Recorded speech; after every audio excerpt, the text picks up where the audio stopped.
Почитувани пријатели, ве покануваме да бидете дел од утринската програма на Радио Глас на надежда.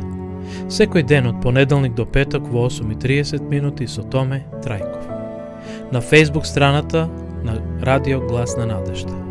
Ке имате прилика да слушате утринска порака, совети за здравјето, животни приказни, рецепти за готвење, гости во студиото и многу други интересни работи. Ве очекуваме.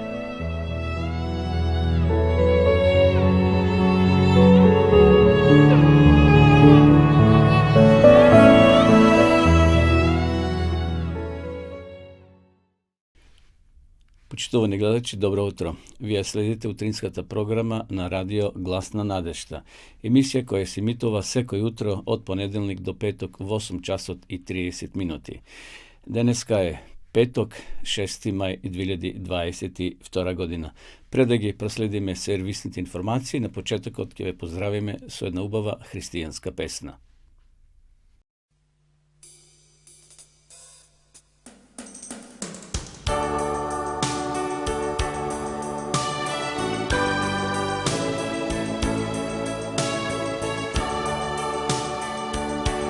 Sigurno slatka, Isuse moj, o kakva radost za mene to,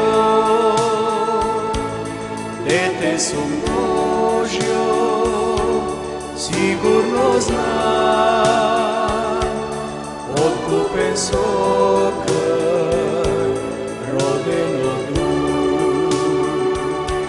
zato apela i svedočam, goslavam Isus cel život svoj. Zato apela i svedočam, goslavam Isus cel život svoj.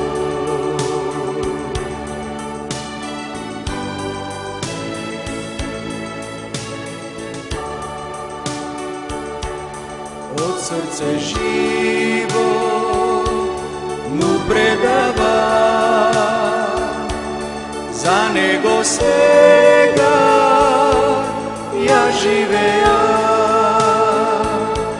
Milost i ljubov mi praća Bog, svakodnevno me ohrabrova. Zato apela i svedočam, goslavam Isus cel život svoj. Zato apela i svedočam, goslavam Isus cel život svoj.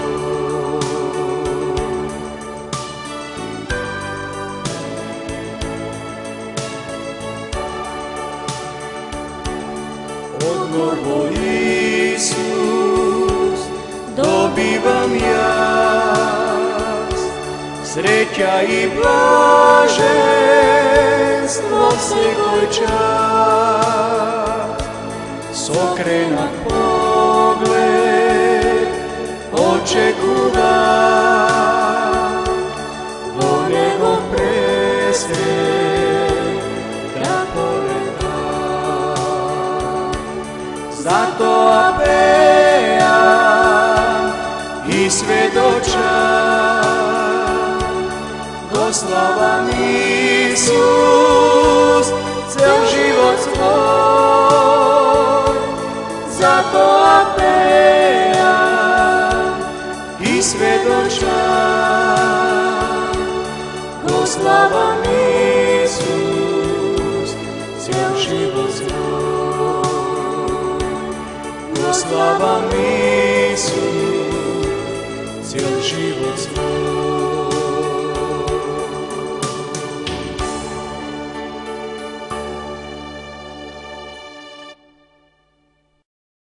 Почитувани гледачи, вие следите утринската програма на радио Глас на надежта. Како што веќе рековме во најавата, денеска е петок, 6 мај 2022 година.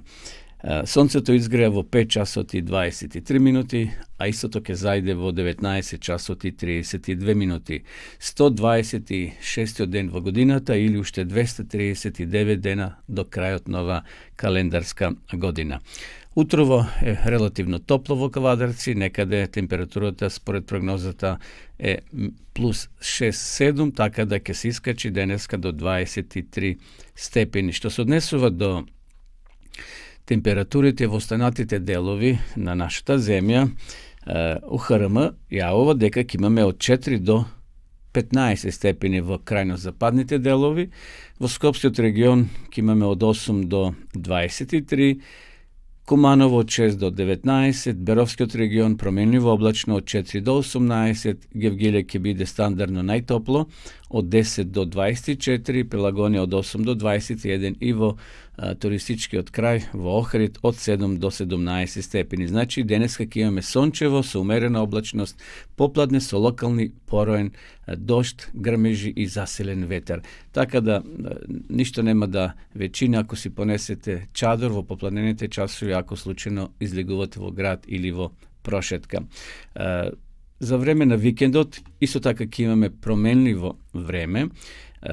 Значи еве на 7-5, тој сабота, ќе имаме од 17 до 24 дневната температура, натаму во на 8 ќе имаме од 19 до 26 и на 9 мај ќе имаме од 20 до 27 степени. Значи полека времето се подобрува и ќе имаме топли пролетни денови. Така да планирайте го викендот, ако имате слободно време, излезете во природа, прошетајте, ќе имаме убаво пролетно време.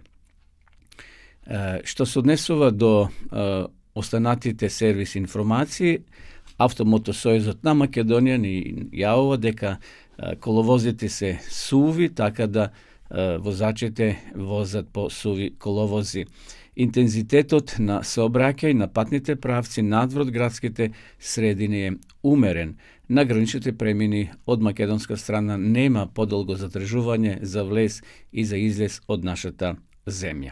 Но сепак се препорачува внимателно возење по клисурите, каде што има можност за одрони. Тоа се неколку правци, како што се, например, Катланово Велес, Маврово Дебар Струга, Виница Берово и Кочани Делчево. На тие делници бидете внимателни, значи можно е да има и соодветни одрони на камења. На некои патни правци се уште се изведуваат градежни работи, затоа почитувајте ја поставената патна сигнализација. Возете внимателно во градските средини, посебно почитувајте ги пешачките премини, каде што секогаш пешаците треба да имаат предност. Така да бидете внимателни, почитувани гледачи, односно вие кои возете. Што се однесува до рубриката на денешен ден, 6 мај, еве што е забележено во историјата.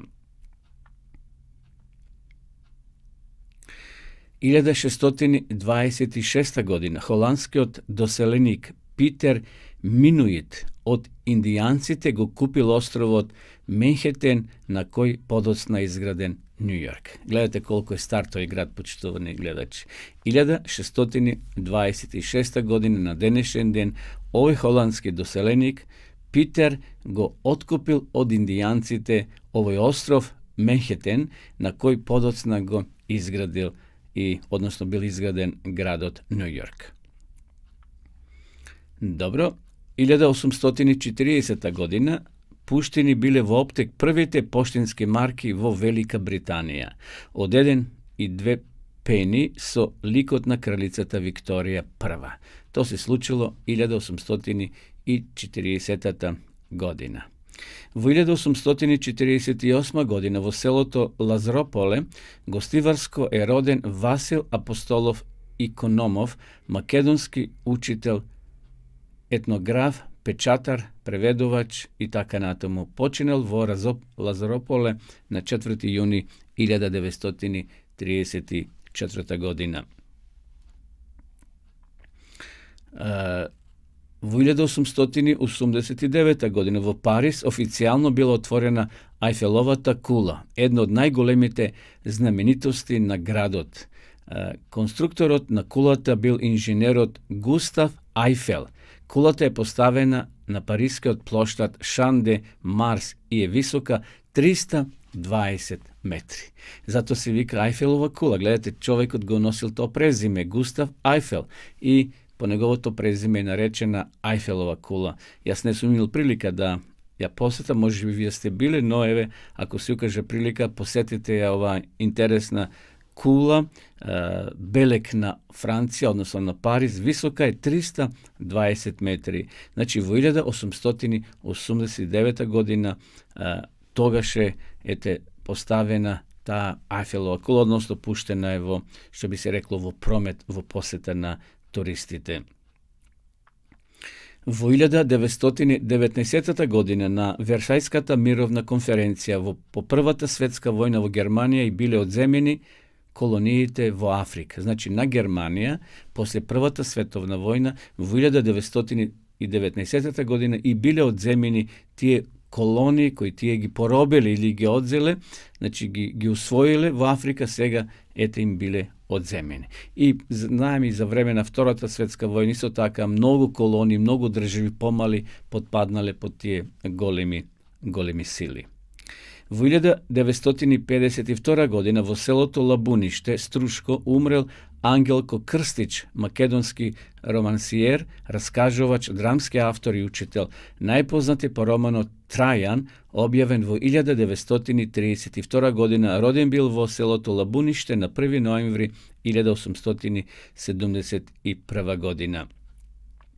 Во 1976 година во северниот италијански град Удине во земјотрес загинале 973 луѓе. Во 1978 година на денешен ден Советот за безбедност на Обединетите нации ја осудил Јужна Африка поради инвазијата во Ангола и побарал повлекување на низините војници од земјата. Еве една жалностна вест што верам се уште на постарите ми во сеќавање, кога Југославија се распаѓаше, многу наши млади војници од Македонија и од Кавадарци беа во ЈНА, значи во Југославенската војна, и еве што се случи во 1991 година. Во Сплит, Република Хрватска, загинал 19 годишниот двојник од Кавадарци Сашко Гешовски.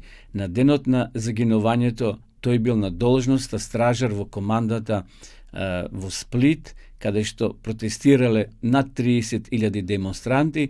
Гешовски бил првата македонска жртва во Југославенската војна. Тој од 17. септември 1990 година служил во војната полиција во Сплит. Околностите под кои загинал Гешовски се уште не се разјаснети. Се сеќам дека тој тука бил на тенк и луѓето ги линчувале скоро сите војници кои биле во униформа. Навистина тоа беа тешки сцени и за родителите кои се уште се живи овде во Каварци, барем го познам неговиот татко. Во Париз умрел Мерлен Дитрих. Во 1990 година во Париз умрела, Мерлен Дитрих. Вистинското име е Марија Магдалена фон Лош, прочуена американска филмска актерка од германско потекло. Добро, еве уште некоја новост, односно историски податок да поделам, почитувани гледачи.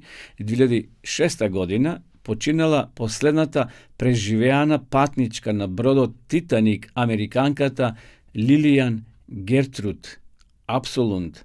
Според извештајот на американскиот сенат, во несреќата загинале 1523 лица. Тоа беше голема трагедија за тој брод Титаник, кој всушност во тоа време кажале оние кои го направиле тој брод дека е непотоплив, дека никој не може да го потопи.